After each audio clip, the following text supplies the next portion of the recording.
चालबाज मासी। रंजू बहन की बहू सृष्टि बहुत संस्कारी थी। दोनों सास बहू बड़े प्यार से रहती और मिलजुल कर घर का काम करती थी। पर ये बात कईयों को तो अच्छी लगती लेकिन कई लोगों को तो जलन का कारण बन गई थी। एक दिन सृष्टि से मिलने उसकी सहेली घर आती है। अरे सृष्टि, तू तो बड़ी अच्छी लग रही है। यहाँ तो घर का सारा काम करते करते हालत ही खराब हो जाती है। अपने ऊपर ध्यान देने का वक्त ही नहीं मिलता। तू तो बड़ी किस्मत वाली है। सृष्टि इस बात से हमेशा खुश रहती थी कि उसे एक अच्छा ससुराल मिला है। लेकिन एक दिन रंजू बहन की दूर की मौसी उसके साथ रहने आती है। अरे तू क्यों सारा दिन घर का काम करती है? बहू को बोला कर घर का काम किया करे। अरे है तो वो भी बेटी की तरह ही ना, और मिलजुल कर काम जल्दी हो जाता है। तू तो बड़ी सीधी है। देख कैसे मटक मटक के सारे घर में घूमती है तेरी बहू। मेरी बहू होती तो इस वक्त मेरा पैर दबाती। क्या ये तेरे पैर दबाती है? पैर तो कभी नहीं दबाए इसने मेरे। ये सुनकर रंजना मौसी समझ जाती है कि उसने अपना काम कर दिया। अब जल्दी सास बहू में जंग होगी। मौसी मुस्कुराती हुई वहां से निकल जाती है। एक दिन रंजना मौसी सृष्टि से कहती है, तुम्हारे कान के झुमके तो बड़े सुंदर लग रहे हैं। जरूर तुम्हारी सास ने दिए होंगे। नहीं नहीं मौसी, मेरी माँ ने दिए हैं। अच्छा, फिर तेरी सास मुझे क्यों कह रही थी कि ये झुमके उसने तुम्हें दिए हैं? उसे झूठ नहीं बोलना चाहिए था। वैसे तुम्हारी सास ये भी कह रही थी कि तुम्हें खाना बनाना नहीं आता, तभी उस बेचारी को सारा दिन तुम्हारे साथ काम करने के लिए किचन में लगना पड़ता है। ऐसी तो कोई बात नहीं है। मुझे खाना बनाना नहीं आता। अरे मैंने तो खुद उन्हें खाना बनाना सिखाया है मौसी। रंजना मौसी वहां से चली जाती हैं।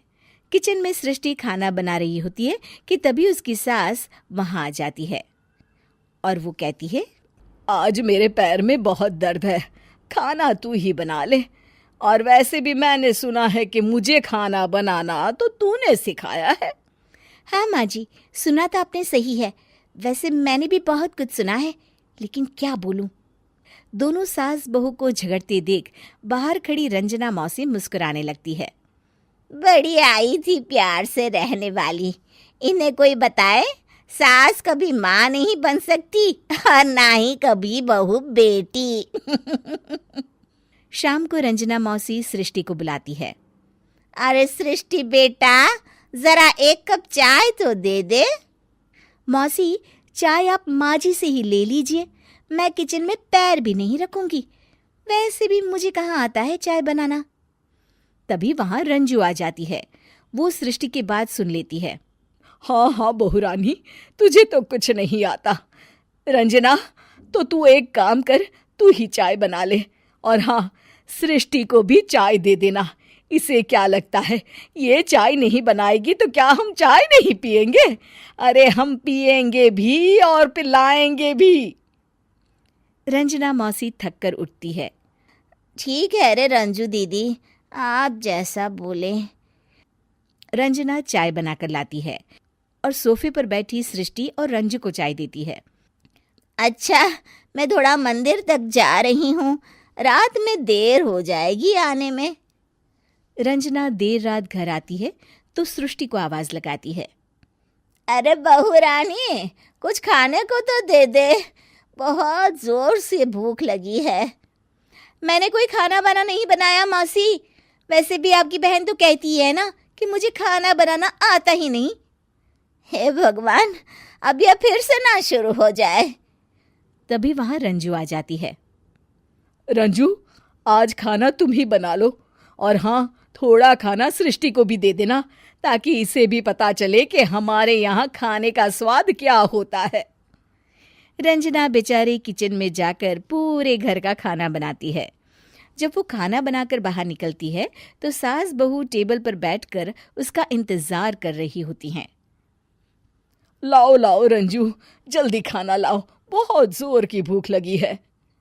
सास बहू खाना खाकर अपने अपने कमरे में चली जाती है। अगले दिन सुबह रंजू रंजना के कमरे में जाती है। अरे रंजू, अभी तक सो रही हो? जरा नाश्ता तो बना दो। तुम्हें तो पता है ना कि बहू आजकल किचन में पाँव भी नहीं रखती। पता नहीं किसने उसके कान भरे हैं। चलो अब उठो और नाश्ता बनाओ। और हाँ, सृष्टि को भी दे देना खाने के लिए। अरे उसे भी तो पता चले कि हमारे घर का नाश्ता कैसा होता है। मैं नीचे जा रही हूँ, जरा जल्दी वक्त पर आ जाना। हाँ। रंजना नीचे उतरती है और उसके हाथ में सूटकेस होता है। अरे रंजू, कहाँ जा रही हो? नाश्ता नहीं बनाओगी? अरे मौसी, बहुत जोर की भूख लगी है, नाश्ता अभी तक नहीं बना। अरे मैं कुछ नहीं बनाऊंगी, मैं तो घर जा रही हूँ। तुम सास बहू के चक्कर में मेरी तो कमर ही टूट गई। अरे अरे मौसी, कहाँ जा रही हो? तुम चली जाओगी तो हम सास बहू को खाना कौन खिलाएगा? रंजना मौसी भागते हुए कहती है। अरे मेरे बस की नहीं है, मुझे माफ करो। मैंने तो गलती कर दी तुम दोनों के बीच में झगड़ा लगाकर। रंजना मौसी के जाने के बाद रंजू सृष्टि से कहती है। बढ़िया आई थी हमारे बीच लड़ाई लगवाने वाली। अरे कौन कहता है कि सास माँ और बहू बेटी नहीं बन सकती? सही कह रही हैं माँ। अगर ऐसे भड़काने वाले लोगों से दूर रहा जाए तो हर सास माँ और हर बहू बेटी बन सकती है।